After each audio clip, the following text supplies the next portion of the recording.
this video, I want to go over some of the major roadblocks and what I had to do to resolve them to continue on in the process after that huge amount of testing. The last video, I pointed out that they found two things I needed to work on in order to donate: high blood pressure and elevated levels of certain enzymes in my liver. With the blood pressure, I keep a log of my own blood pressure for a week. So 3 times a day, I had to, same times of the day, take a record. You have to buy your own blood pressure monitor if you don't have one, and you submit that log. I was trying to, of course, keep it down and try to relax, meditate, and breathe deeply. I was eating grapefruit just to lower your blood pressure. And one thing interesting is weekly, all the doctors, nurse coordinator, and other people involved all meet.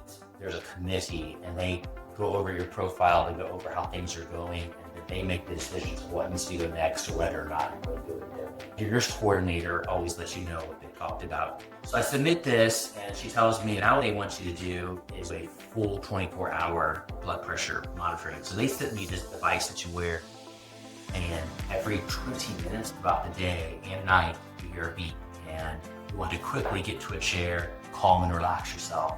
It's reading, and it does this all night as well. You can't go to work or anything. You really want to be home and take it easy, not even be doing a lot of cleaning or chores, especially if you're trying to submit good levels of blood pressure. So that got submitted, and it was approved. I shows consistent results of blood pressure that's not too elevated, that's concerning. For the liver enzymes, I was at the time taking 3 different medications and a bunch of supplements. And when I went for the official testing and I met with the nephrologist, where this was brought up, she says, you've got these 2 enzymes in your liver, and I suspect I know what's causing them. I think it's one of the medications that you're taking. So in my mid-late 30s, I started taking this because baldness runs in my family. So I take 1 milligram a day to try not lose my hair. And she says, I think it's this, and unfortunately, you're going to have to choose between losing your hair and helping save your sister. And I said, of course I'm going to save my hair. The funeral will be sad, but I'll look great at it.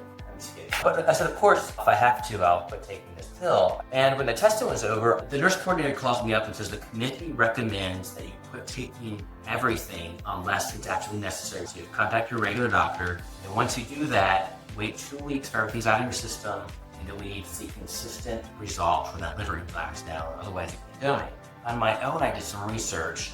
I went to the National Health Institute's website. They had a toxicology page where it was specifically the liver, and they have a page of every substance you can imagine. And I plug in the 3 things that I was taking at the time and the supplements.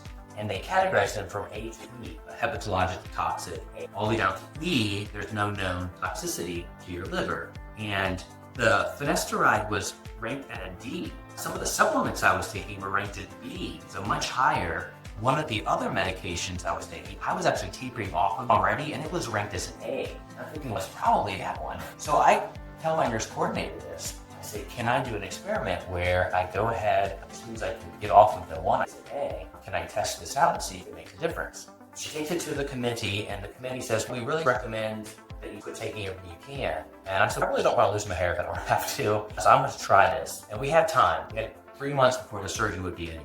It's not my own cost. I have to meet with my doctor, explain to him what I want to do, and he's on board. I showed him the list, which, by the way, I sent that list. I had it all in a nice spreadsheet with links that they could click on to find ratings.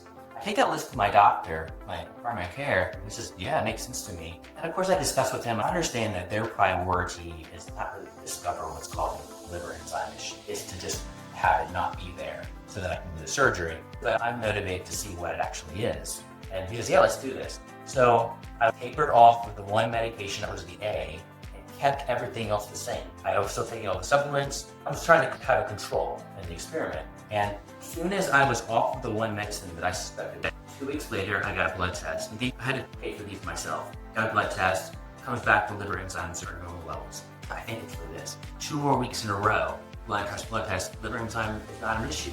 So I send this to the nurse coordinator, takes it to the committee, and they're satisfied.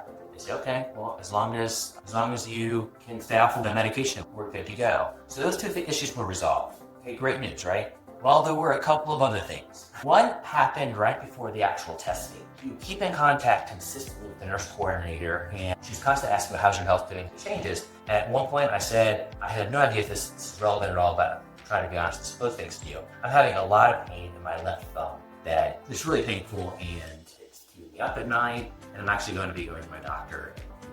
She's okay, let me know what it is. So my doctor orders an x-ray, which says it's some sort of arthritis. I send the information on to her. She says, well, the committee says that if this is rheumatoid arthritis, so we have to find that out later. Oh no. This was right before the testing. There's no sense of us actually doing the testing until we find out what type of arthritis this is, because we can't do it anyway. At that point, I was ready to fly out, and I am frantically trying to call every rheumatologist I can. Everyone's booked out for months. I'm trying to find doctors in the Florida and Georgia area while I'm down there, saying, what if I went down there, got the appointment there, and then did my testing? And no one. Tell her, there's not anyone there at the hospital. It's a university hospital. I imagine you have everything. Everyone there. So she's let me work on it. Everyone's booked. I said, I've got everything all ready to go get this testing done. So she comes back and she says, one of the surgeons is friends with one of the rheumatologists on campus at the University of Florida. Will squeeze you in. We'll have to do this at the end of one of the testing days. You'll have to pay for this yourself, and you'll have to wait later, probably quite a bit. So no big deal. I go in and see him, and I just explain to him, I'm trying to donate to my sister, and they're not allowed me to do this. This is rheumatoid arthritis. And so he got all the information from my x-rays back here, and he asked me all kinds of questions. He's looking at my skin, asking me to do certain dexterity things, and he says, I don't think this is rheumatoid arthritis. I can't be able to do further testing. He made this comment to me, but if I was in your place, I would do the same thing. He said, I'm going to go ahead and sign off on this for you. So that was taken care of right there, fortunately. Two more things that happened. One is I was given the choice of directly donating to my sister through a blood match, but I could still have opted to do an exchange program where you donate to someone else and then they find another kidney to give to the person. I want to consider that because somebody else would get a kidney too, right? So I talked to my sister and her husband. They didn't seem very interested. I said, for me, that's my choice. I'm the one donating. I want to research this further and try to figure out whether this makes sense or not. I don't want to take any unnecessary risks, but at least look into it. So we had an actual Zoom meeting with her nephrologist here in Northern Kentucky just to discuss if this makes sense or not. So we spent quite a bit of time with him explaining the pros and cons and how things work. And ultimately, my brother-in-law just said, Dr. Davis, if this was you, what would you do? And he pauses us for a moment and he says, honestly, if this was me, I would just keep it in the family. He says, there's no reason to add additional factors and potential risks. And that answered it for me right there. I wanted to consider doing something that could help somebody else as well, but this is obviously for my sister. After that phone call, he said, okay, it's pretty clear. Do the direct exchange. So I contacted the nurse coordinator. They were actually excited about doing the three-way exchange. They were planning on doing all three there at the University of Florida, not having to fly my kidney somewhere, which is very typical. And they said, well, this would actually be our first one on site to do.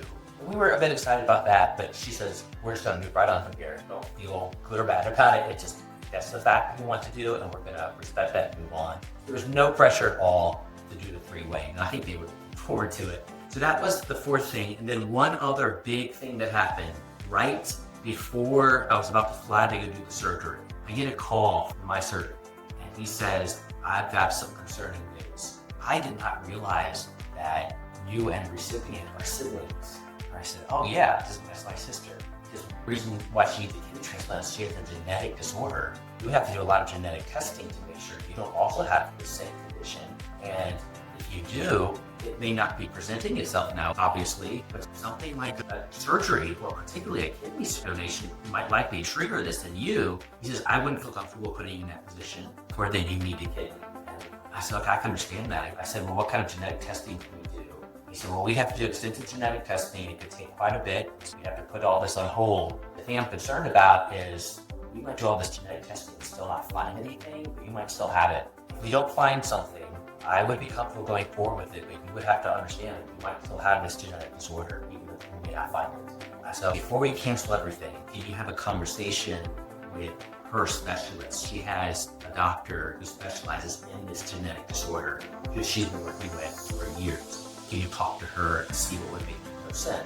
I would do this if she could verify that it's not likely that I would have this if I don't have it already. And he said, absolutely, I will do it right now. By the way, I was at a Starbucks with my sister and her husband. We were talking, getting ready to go to fly down, and I just breathe because this is all going to possibly not happen, and we were right there. So I was debating whether or not to even disclose that to them, and I'm waiting. And as I do that, 20 minutes later, I get an email from my surgeon. And it's pretty brief. He said, I got a hold of Dr. Nesser, and she says it is no more likely that you would have this gene in the general population. Crazy news. And I shared that with my sister and my brother-in-law there. I said, we just dodged a bullet. I was on the phone with him, and he was telling me that we have to cancel this because we're siblings. He just got a hold of your doctor, and she said, all her research indicates that it would be no more likely that I would have this. And so we're going to go ahead and go through with it. So those are some of the obstacles that happen. And my point in this video is, if hurdles come up, don't just give up if you really want to do this. You may have to have some out-of-pocket expenses and aggravation, frustration, and more blood work. And by the way, through this 3-month process, you're constantly getting labs anyway. So keep in mind, you're going to be having to do a lot of work, continuing. You stick with it, be persistent, try to stay positive. That doesn't mean that something might exclude you, but if you really want to do this, don't give up. It's possible for you still to get through it if it can be resolved. So I hope that's a help and encouragement to you. And I hope you've enjoyed this content. And I want to invite you to add comments below and join in on the conversation. I'd love to engage with you in that. Also, if you know anybody who is going through this process or even just thinking about it, I think you'll share with them these videos. And if you've gone through that yourself, I hope you're inspired maybe to create your own content and get out there information about what it's like. Again, I thank you and hope this has been of help to you.